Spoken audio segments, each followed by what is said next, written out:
Hello everyone, it's Bruce Ball. I'm VP of Tax at CPA Canada, and welcome to today's Q&A call with the Canada Revenue Agency on the Canada Emergency Wage Subsidy. We hope you'll find this useful. We're ready to get rolling. So just a few administrative things to start off. I did want to remind everyone that there will be a recording. So there'll be a recording of the session later. And this is a session that CRA is doing for our members, and it's similar to some others that we've been, or that the CRA has been doing, I should say, over the last couple of weeks. So I'd like to introduce you to our speakers who will be doing most of the talking today from CRA. Harry Gills, the Director General in the Small and Medium Enterprises Directorate. Randy Hewlett's a Director General in the Legislative Policy Directorate at CRA. And Mark Mayer is a manager in the Business Returns Directorate. So I wanted to give you a little bit of background before we get going with the main portion of the call. We've been working with the CRA quite closely on issues related to the pandemic, both in terms of general tax issues, but also the subsidy is one of the big focuses. And we've been working in collaboration with the Canadian Tax Foundation as well. As part of that work, we formed a working group to work with the CRA, and as part of that, we've been prioritizing some of the issues. And one of the things that we've posted to our website is a listing of some of the priority issues based on discussions and discussion among the working group as well. And those, as I say, that's been posted to CPA Canada's website. The CRA has a copy of the priority list as well, and we've talked about it actually as part of one of our calls. So that is something we continue to work on with the CRA. So the call today is pretty straightforward. There's basically two parts to it. Initially, the CRA will be providing an update on a few issues that we've been talking about, and we know they're of common interest to a large group of people. So we'll start with a bit of an update on that. Then the second part, we're going to start taking the questions from you, the participants. So we're using Slido for that, and there was information given to you as part of the registration process. The code for Slido is G348. So it's Slido website code G348 to ask your questions. And essentially they get vetted and then put into the system, and then you have a chance to vote for what you think are key questions, and it'll raise it to the top of the list. So today CRA is going to provide an answer where they can. Now, some of the questions you may ask may be issues that are either being worked on and there isn't a final answer, or it might even be an issue that the CRA hasn't looked into yet. So if we do come across an issue where we can't give a full answer, what we will do is keep track of the issues, and we'll be following up with the CRA with them after the session. So on that note, I'm going to turn it over to Randy and Harry and Mark, and we'll get going on the update.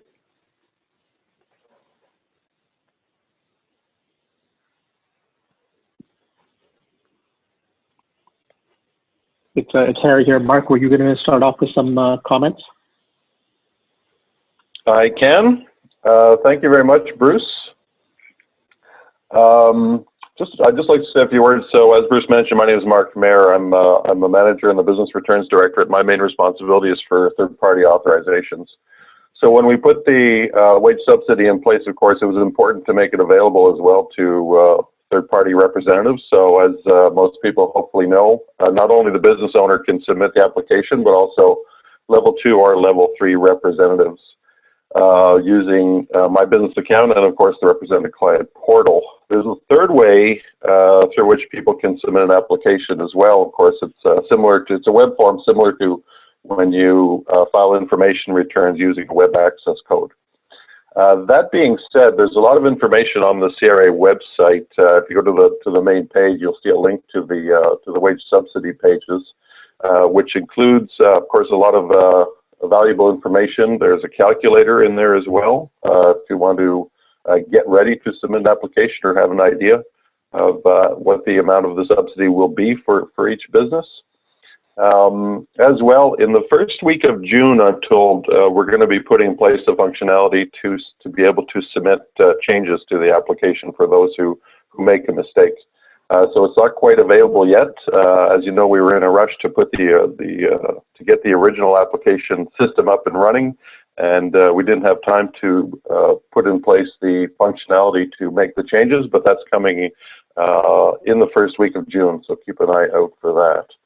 That being said, I mentioned the web page. I saw one of the questions on Slido also had to do with is there a special number to call if you have general questions? There's a special 1-800 number, which you can find, of course, on the subsidy web page, but I'll give it to you as well. It's 1-833-966-2099. That's English and French. Select the language once you call in. So once again, 1-833-966-2099. And with that, I'll be available to answer any more questions on the application process, but with that, I'll turn it over to Harry. Okay, thank you very much, Mark. So yes, my name is Harry Gill. I'm the Director General of the Small and Medium Enterprises Directorate in the Compliance Programs branch of the CRA. So I'd just like to take a couple of minutes to talk about the compliance approach that CRA is going to be taking for the CEWS, or the Qs, as depending on how you pronounce it. Essentially, we're trying to balance two competing priorities. So one, kind of like Mark said, we need to get the money out the door fast to employees through businesses kind of being the, I guess, conduit to get the money to the employees as fast as possible and with as little red tape as possible. And we think that the overall, that the speed and accessibility aspect has gone pretty well. We've got well over 100,000 applications in, and well over $2 billion has already been paid out, and most claims have been paid out in just a few days. The second priority, however, is to ensure the integrity of the system. It's a massive program, the speed and scope of which we've never seen before, certainly at least not in my career. And with that comes risk to the program and risk for the taxpayers who are funding all this and will be funding it for years to come. So, we know that there's going to be people who are engaged in outright fraud. Some will engage in aggressive planning. Some there'll just be some run-of-the-mill non-compliance around the margins. And of course, there's always honest mistakes as well. So, how do we deal with all of that? So first thing is that there's an electronic validation done on every claim that comes in the system. So a certain amount of claims are going to be kicked out for review by a CRA agent. We profiled a lot of our staff in the CRA to work on just that, looking at these ones that are kicked out for these flags. And usually it'll be pretty quick, just some checks internally within CRA information that we already have. It might be a quick phone call to the business to verify, maybe some banking details or an address change or something like that. Other reviews will be a little bit more in depth, but we still think that we're going to be able to get the vast majority of them paid out within the 10 days, provided we can get a hold of the person and the business cooperates and is available to answer questions and whatnot. So we've already had some claims that have been denied, some flagrant abuses already identified, and some we've called up people and asked a few questions, and the companies come to the realization on their own that we don't qualify, and they've asked to withdraw their claim. There will also be a pretty robust post-payment audit program. So right now, like I said, it's a fairly light touch. It's a computer program, it's a phone call, it's a little bit of verification, but the money will get paid out in the vast majority of the cases, but then after the fact, we will look at it. And it's not a post-audit program in the traditional sense of the way we audit tax returns, and that the return has to be filed and we audit after the fact. This will be more, not real time because the money's gone out, but we're not waiting for tax returns either. So June, July, we'll start auditing the April, May CEWS claims in a more traditional post-audit sense. One issue that's been coming up is about these calls. So the calls that our agents have been making to businesses, a lot of people think that they're scam calls, which is understandable given the climate that we're in today and everything that we see in the media. What's not helping us is that our agents are all working from home and they're working off of cell phones. And those cell phones do not say CRA on the caller ID, nor do they say Government of Canada. It just says whatever the phone number is, and with the way some of the plans are working, I'm told they might even show an out of province or even out of country. It might show US caller ID on some of these for some reason. So we're kind of work with Bell to sort that out.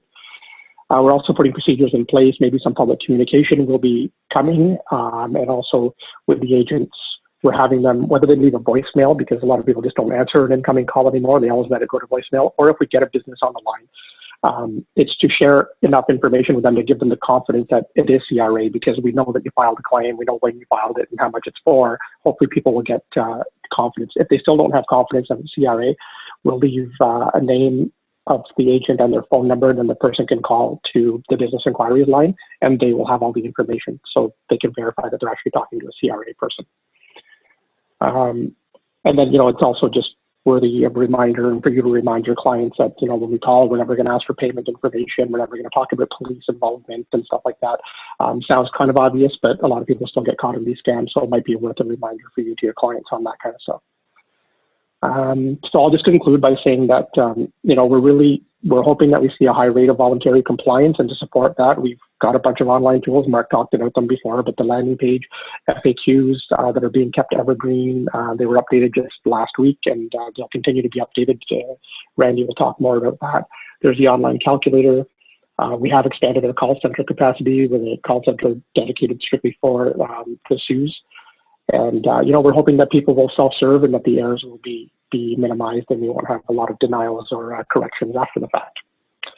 So I'll stop there on the compliance piece, and I'll turn it over to Randy to talk a little bit about the Qs and As and from the policy side of things, and then we'll get into the Q&A. Thank you.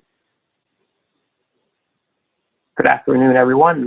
My name is Randy Hewlett. I'm the Director General of the Legislative Policy Directorate at the agency.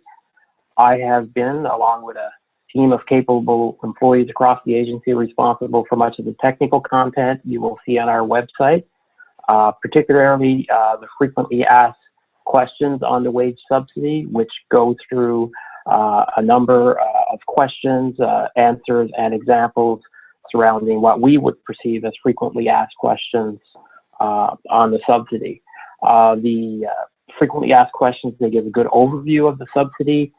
It talks about eligibility, who are eligible employers, how do employers calculate their revenue, the subsidy can be claimed in respect of which employees, which remuneration of those employees, and a number of other questions on compliance and claiming the subsidy.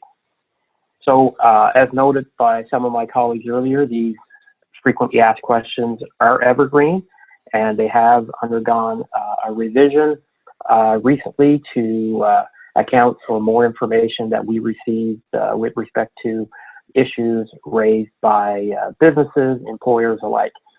So I'm here basically to answer many of your technical questions. I won't go through all of the FAQs in detail. I'll leave it up to you to read those, but I know that they're on Slido. There are a number of good questions that are posed, so I think it may be best in the interest of time if we deal with those questions. So thank you. Looking forward to responding to your questions to the best of our ability. Thanks, Randy. It's Bruce again. So we're ready to go into the Q&A part. So just as a reminder, we are using Slido. It looks like many of you have found it and are using it. And again, the code is G348 for the questions.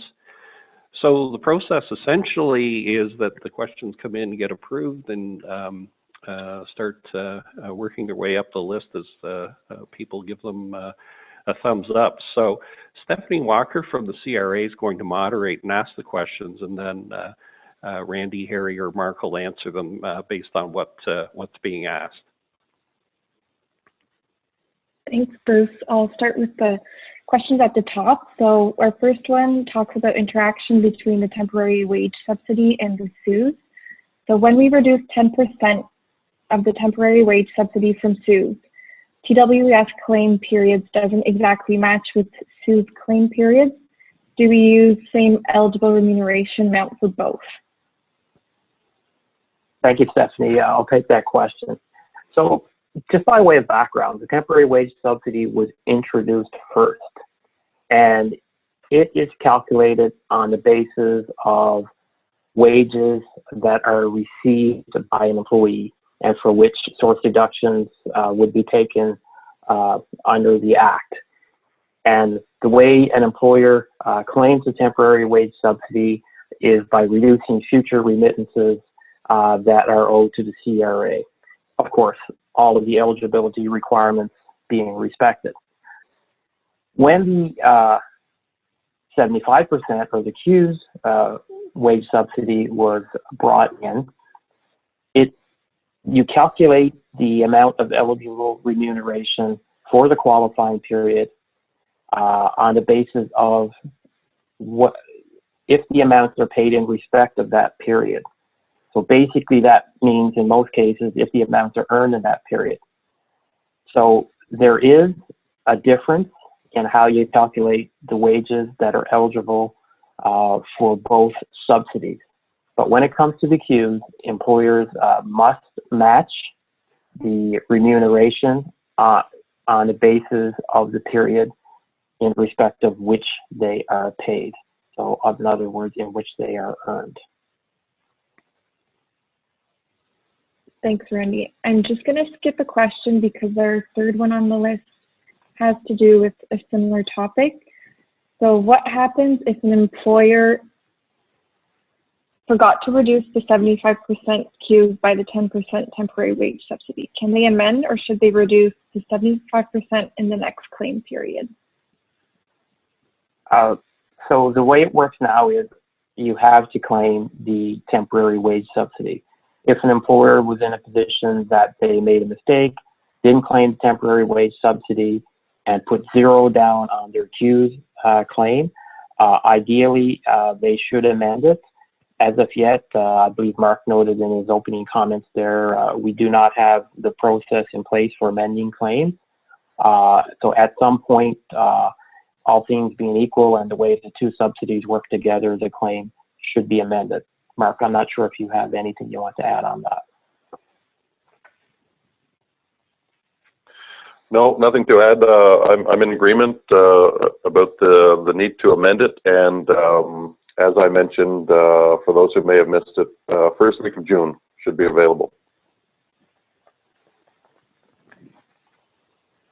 Thank you. We'll pass to the next question.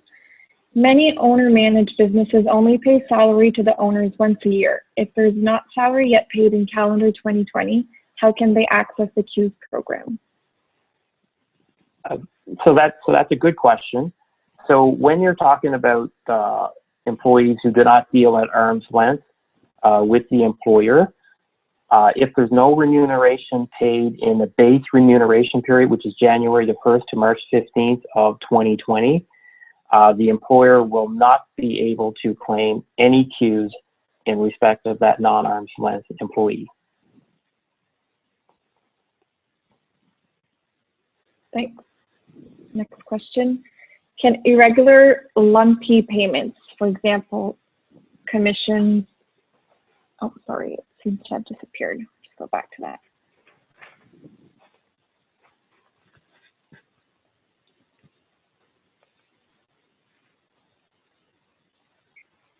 Can irregular lumpy payments, for example, sales commissions, be apportioned to the various weeks in a particular claim period? It's a good question again. CEWS does apply in respect of commissions that are paid to employees who operate or are paid or remunerated on a commission basis.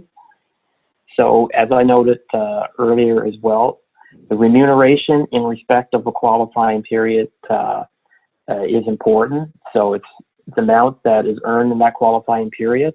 So if it's not paid in the qualifying period, it can be apportioned to the qualifying period on the basis in which it was earned. So the important thing for most employers to remember is that until that remuneration is actually paid, however, you don't file your CEWS claim. Thank you. Next question, and I think this one was a popular topic from CPA as well. How does the CEWS work in a cost-sharing arrangement? the CSA has the payroll account and acts as agent for the CSA participants. The CSA has no revenue. So yeah, this has been a common question we've been receiving, whether it's cost sharing arrangements or others who might file claims on behalf of other employers. So how these things apply will be determined on the basis of the facts. But what I can tell you is that it is the employer who, or the employer's representative who would have knowledge of the employer's claim and would be authorized to do so on behalf of the employer, and with the employer's attestation, of course, that who would file the claim. And it must be using the employer's payroll number. So there will be issues and there will be difficulties for these arrangements where someone else is filing on behalf of an employer and not using that employer's payroll number. The legislation requires that the employer actually have the payroll account, and that account be the one that's used for purposes of claiming the CEWS. This issue as to how it might apply in a number of these situations where companies or businesses could be inadvertently caught offside of the legislation is currently being looked at. But as of now, that is how it applies. Thanks, Randy. The next question touches on the temporary wage subsidy again.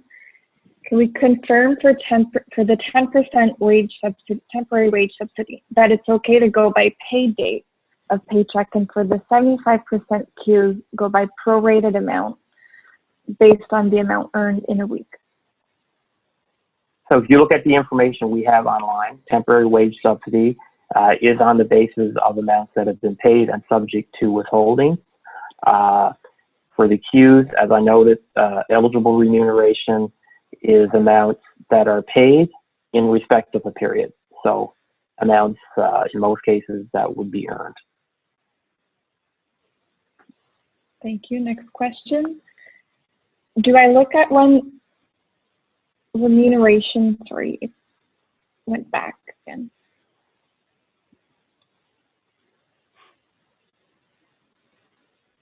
Do I look at when remuneration was earned or was actually paid? For baseline remuneration, employee eligibility, 14 days, eligible remuneration.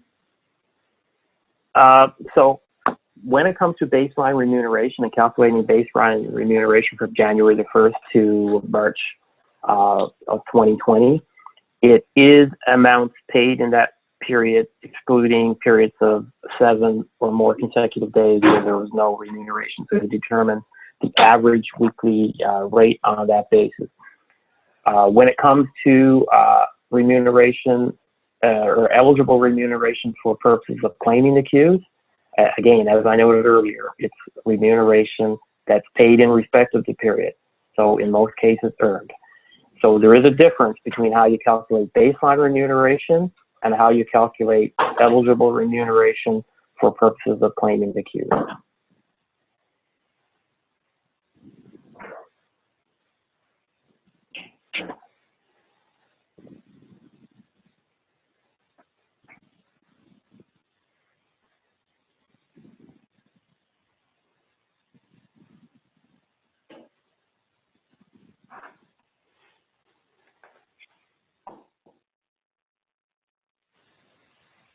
Hello?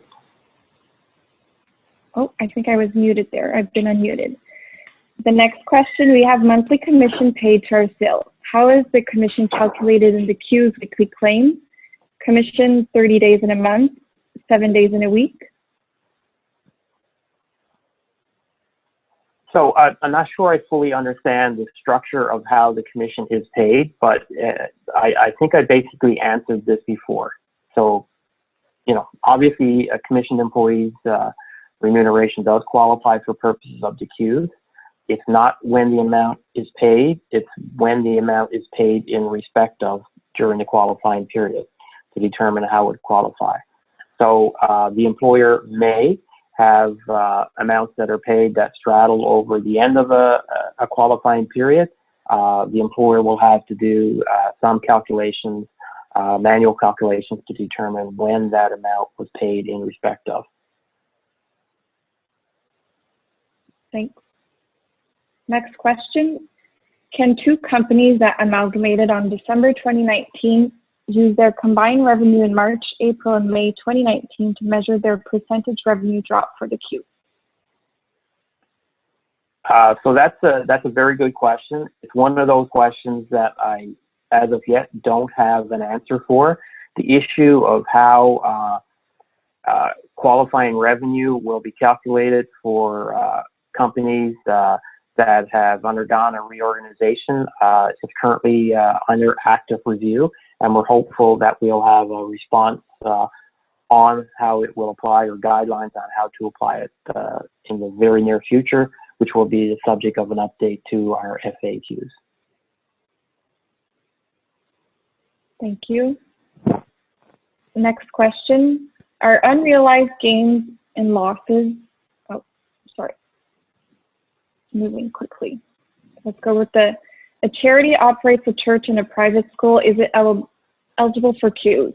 So there's been a common question around eligibility for private schools that we could address here too. Thank you for the question. It's a very good question. So public institutions are not eligible for the CEWS, so they wouldn't be considered an eligible employer. As of now, the way the legislation reads, that includes schools, and whether or not the school is public or private, it would be considered a school for the purposes of what constitutes a public institution, and therefore excluded from calculation or eligibility for the CEWS. Thanks, Randy. Next question. Are unrealized gains losses on investment that we include in revenues under our normal accounting practice qualifying revenues for the revenue reduction test? Good question. I'm not going to comment on whether or not the unrealized gains or losses are revenue for the purposes of the normal accounting practice, but what the legislation requires is that you determine your revenue in accordance with the normal accounting practices. When it comes to unrealized gains and losses, I thought one would have looked towards GAAP as to whether or not it was included, and that might be a good starting point. If it is, then I would suggest to you that perhaps it likely is included. But what's important here is that what is revenue for the purposes of tax is not relevant in calculating the CEWS. It's what revenue is in accordance with your normal accounting practices.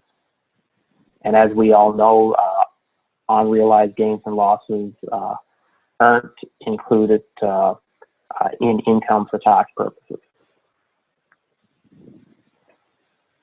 Thank you. Moving on to the next question.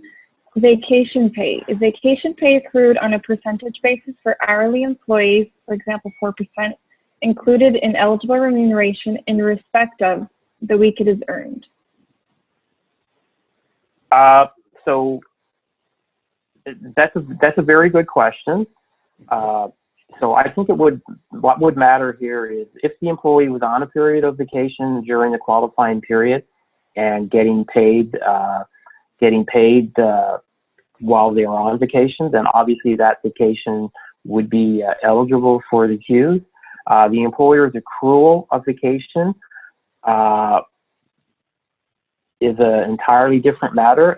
As I noted earlier, it's on the basis of when it is earned, and I think one could argue that a percentage of the vacation would be earned during a particular period, but the employer can't make a claim for the CEWS in respect of eligible remuneration until it is actually paid. So I would have thought that an employer would want to claim the CEWS on the basis of the weekly pay. So if there's a specific example, if that doesn't clarify it, I mean, we'd be happy to try to take a look at it. But the accrual of vacation pay, I think, might generally fall outside outside of what would be eligible remuneration until the amount is actually paid. Thanks, Randy. Next question. I think we've touched on this, but we can repeat if needed.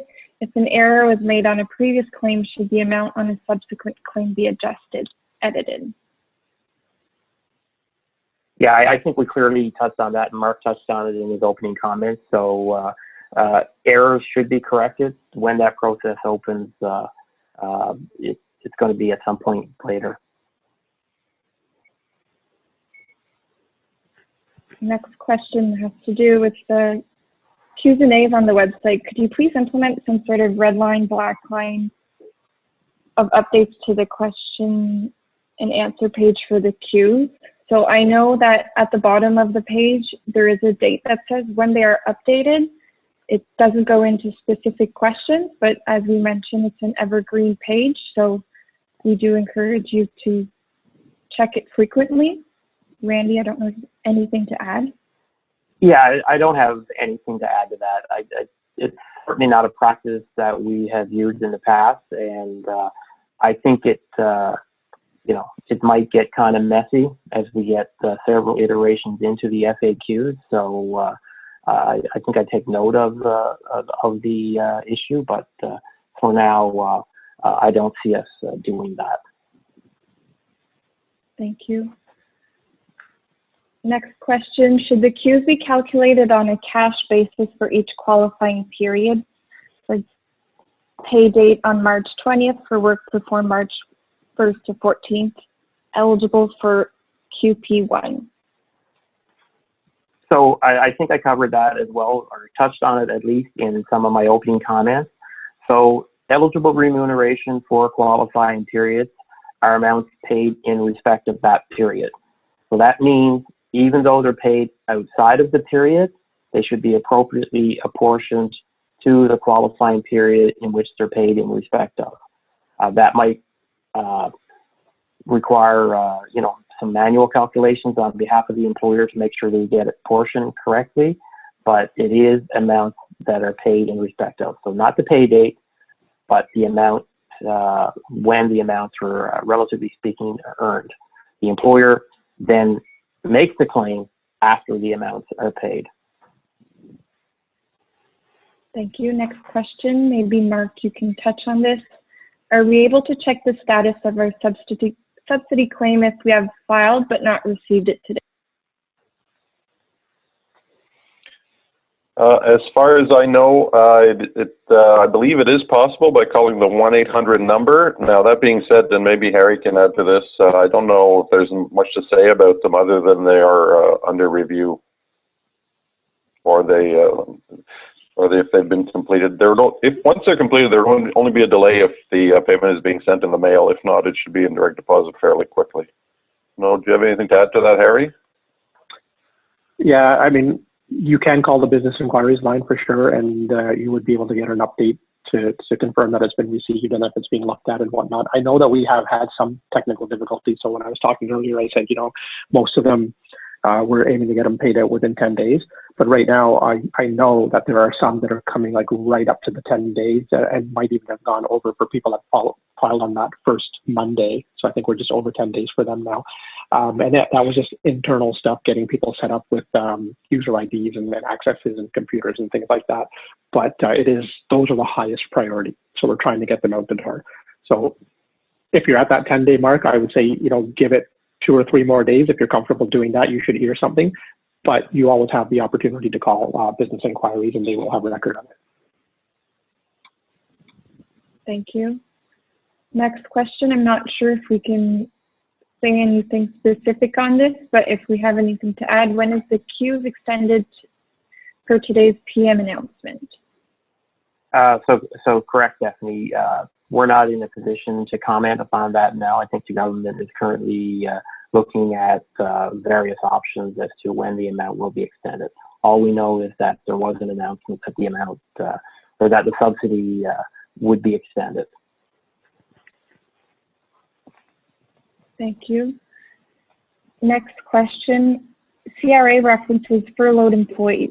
Per legislation, it is described as on pay with leave. are short-term disability employees included as furloughed? So good question. Not something we specifically looked at. The issue of furloughed employees, of course, is important because the employer can claim its portion of certain benefits like CPP and Quebec pension plans, things like that. So it is important, but in respect of employees that are on a disability, whether or not they're considered furloughed for the purposes of that provision is not something I've previously considered. Thank you. Next question, I think we've touched on this before. Explain how baseline remuneration is calculated if pay is done at the end of the month in respect of the month. Yeah, so we have touched on it. So if you go to our frequently asked question number 18, it talks about baseline remuneration. And so baseline remuneration is the average weekly eligible remuneration paid to an employee by the employer during a period that begins on January the 1st and 2020 and ends on March 15th, 2020. It excludes, as I noted earlier, any period of 7 or more consecutive days that the employee is not remunerated. So it's an amount paid determined on an average basis during those weeks, excluding 7 or more consecutive days for which the employee is not remunerated. Thank you. Moving on, auto allowances. If an auto allowance is taxable, say it's not based solely on KL, is it available for the Qs? Same question if an AA is non-taxable.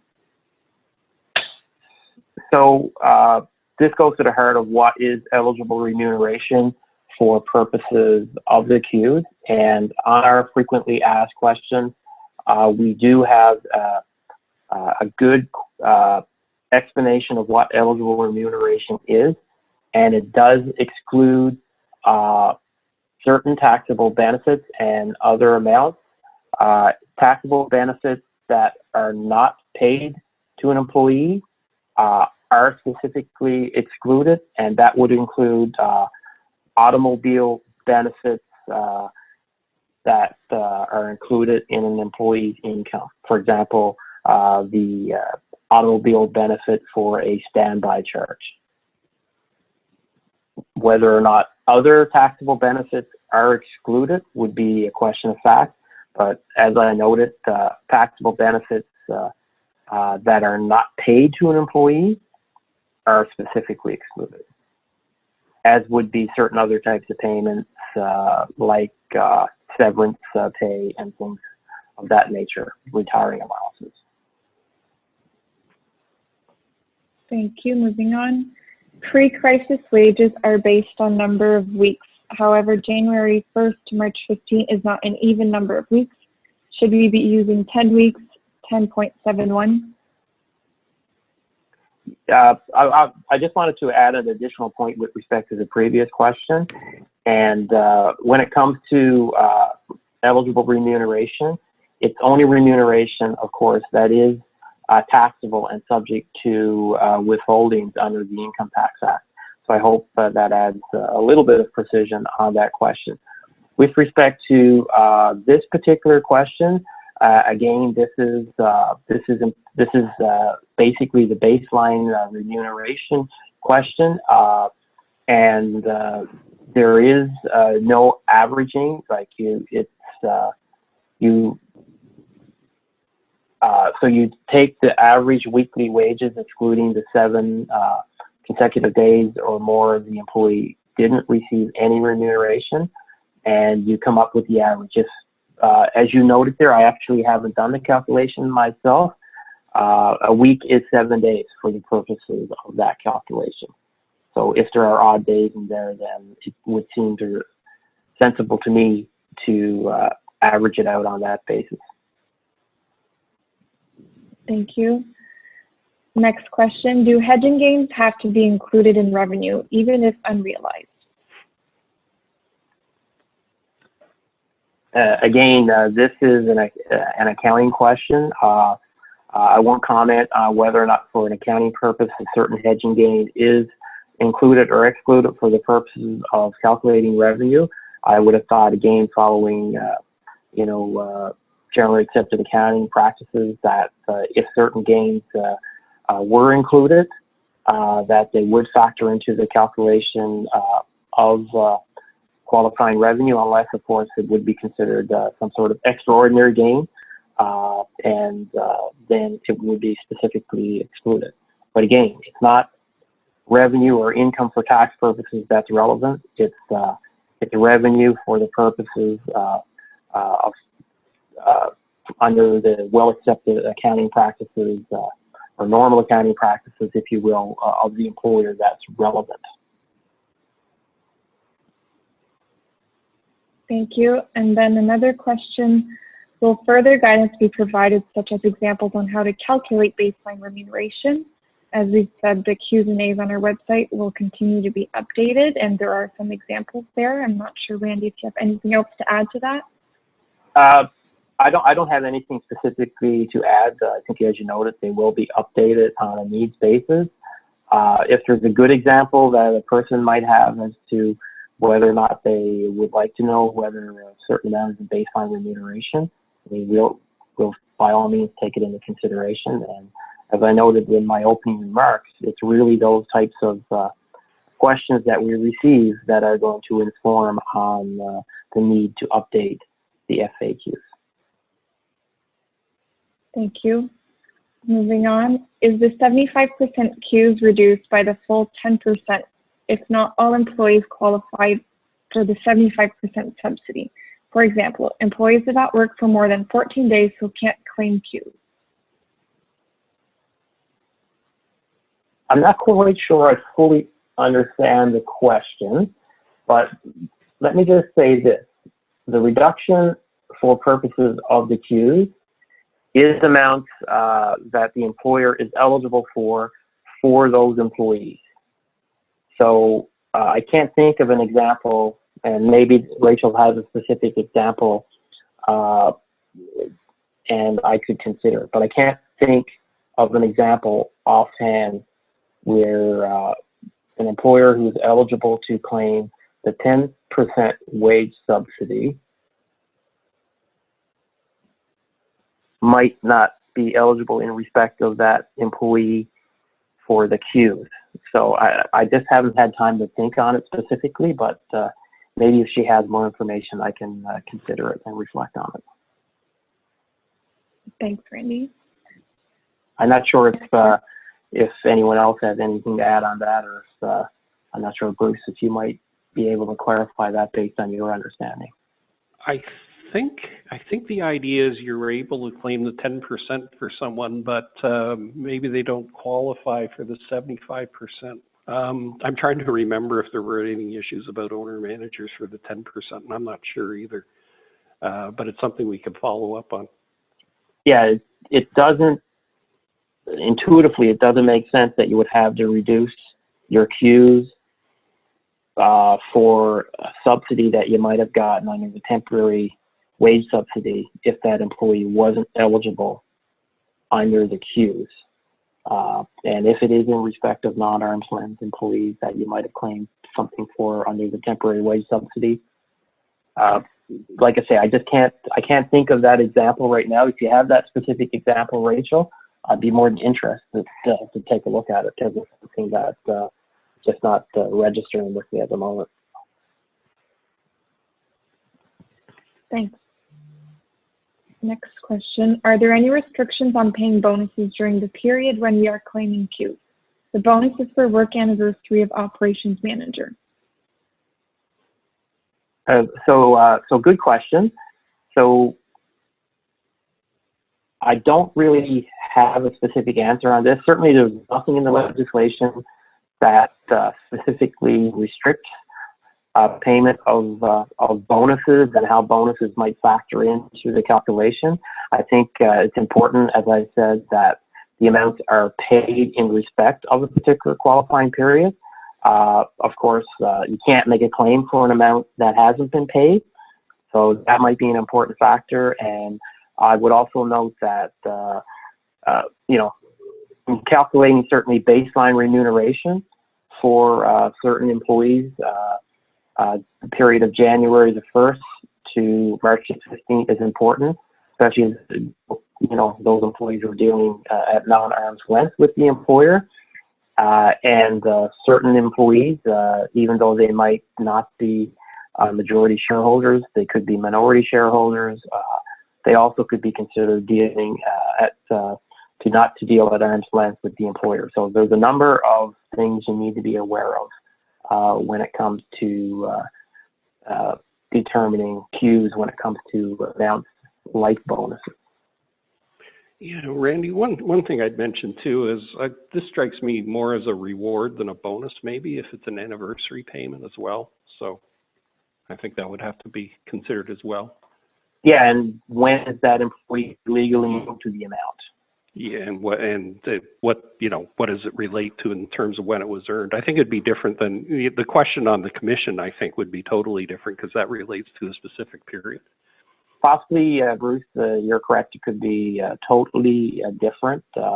So, like I said, though, the important thing to remember is there's no specific restriction in the legislation on bonuses, but you got to be careful of a number of areas.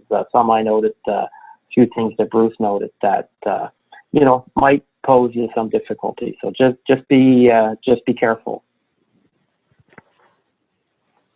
Thank you. Next question, is a controlled foreign affiliate wholly owned by Canadian corporation automatically considered as a member of the affiliate group in determining the consolidated revenue? Ooh, that's a really good question. It's not one I have an answer for. I do know that we have a frequently asked question on our website that discusses what is you know, affiliated person and what are affiliated groups. So that's there. The issue has arisen, certainly not in respect of controlled foreign affiliates, but it has arisen on, you know, what are affiliated groups.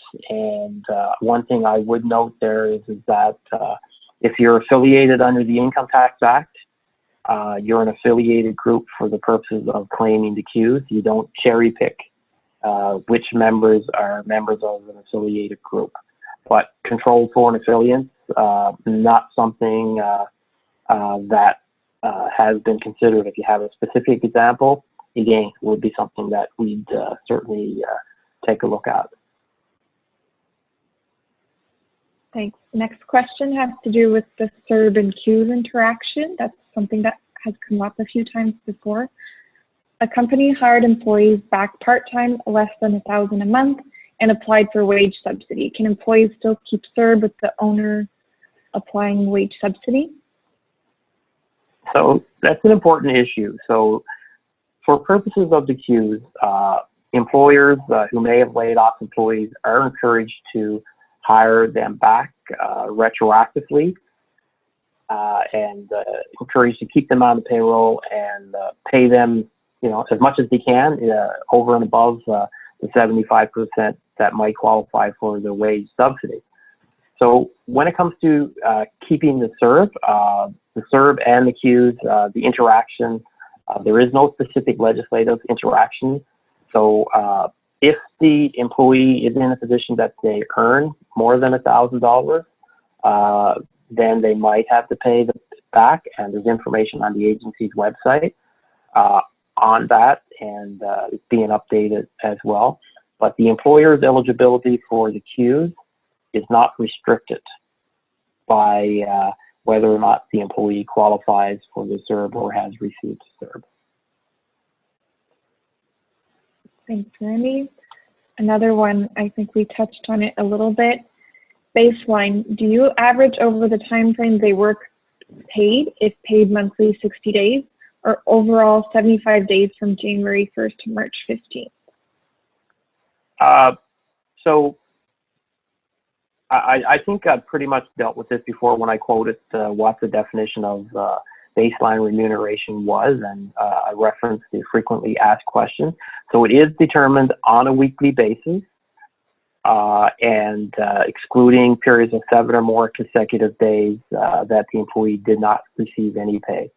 So what is the weekly average during that period? I haven't sat down and actually done the manual calculation, but it is amounts that are paid. So if you're paid more than what would be a normally weekly pay, then if it's all paid in that period, it does factor in there, and then you determine what the weekly average is for that particular period of all the payments received. Thanks, Randy. Next question. Large corporation group has multiple divisional consolidations regularly prepared. All groups comprise of affiliated group of eligible entities. Can it select one? I think this sort of goes to the question previously, where I indicated we have a good definition of what an affiliated group is on our website, and an affiliated group is groups that are affiliated for the purposes of the Income Tax Act, and that would apply equally to Qs. And the agency wouldn't want to see cherry picking for particular affiliated groups for purposes of claiming the Qs.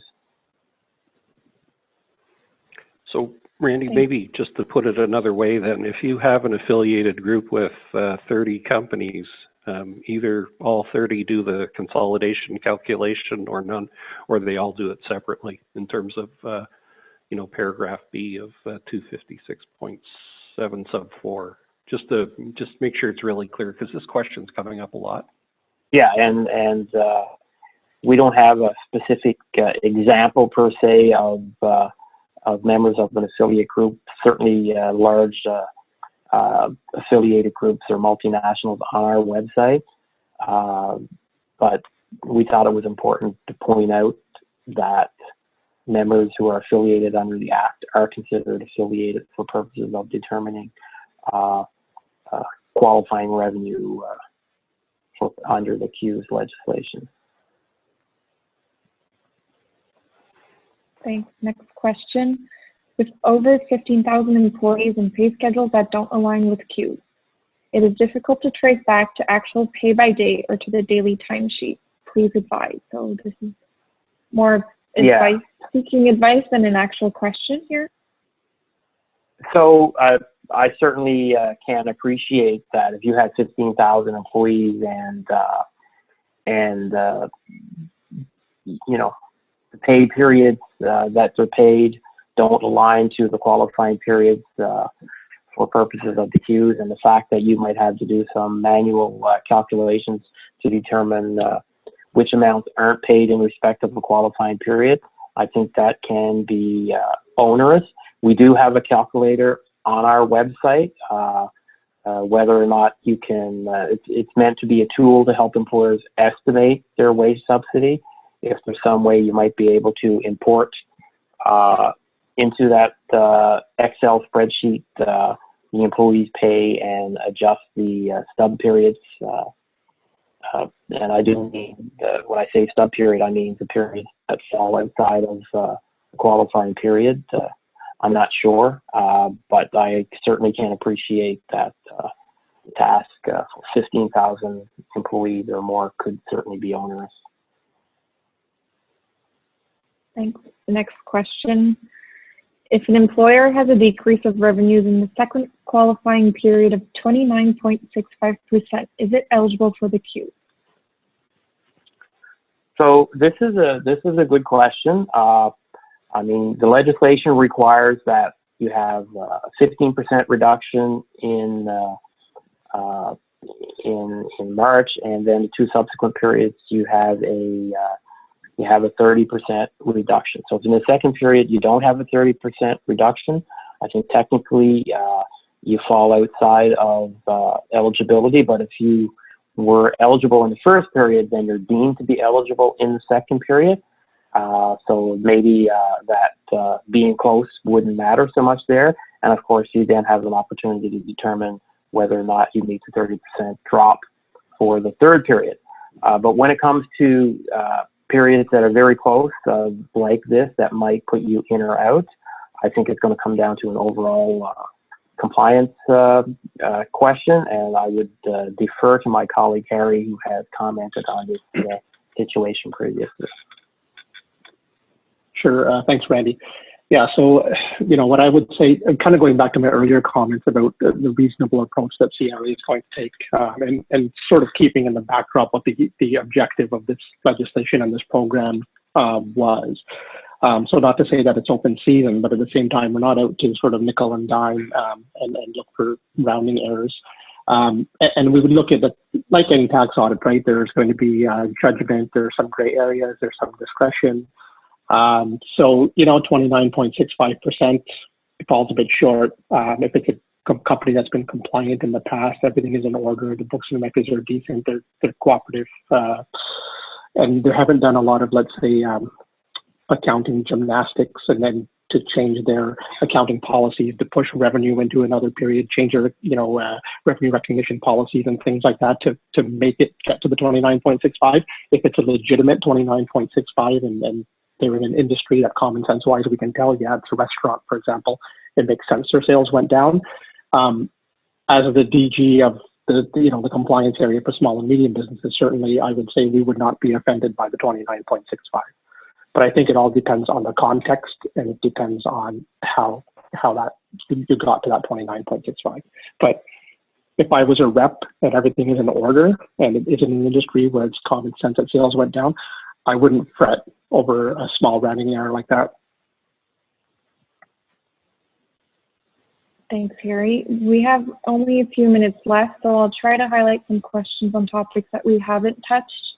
Here's one from Margaret. If a company qualified for March subsidy, does it automatically qualify for subsidy in April, even if revenues did not decrease by 30%? So short answer is yes. There's some good information on our website that talks about when employers who qualify in one period are deemed to qualify in the subsequent period, even though they might have not had the requisite revenue drop. So that information is clearly outlined on our website. Thank you. Maybe a question here on spreadsheets. Will additional spreadsheets be released for semi-monthly or monthly pay for calculating the Qs?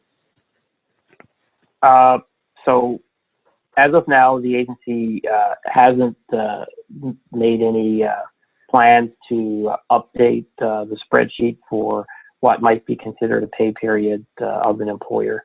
And I'm not sure we will do it. We've been advising employers to do some manual calculations to determine what revenue or what remuneration would pay in respect of that period. So I think probably not at this point.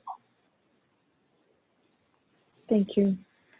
Bruce, do you want to do some more questions, or do you want to wrap it up and have some closing remarks? We are coming up on the hour, so I think we'll wrap it up. We are keeping a log of the questions, and we'll follow up on the ones that are sort of didn't quite make it, but we can make sure that some of these, to the extent they haven't been dealt with in the CRA FAQ, that we do raise them afterwards, and we'll provide updates.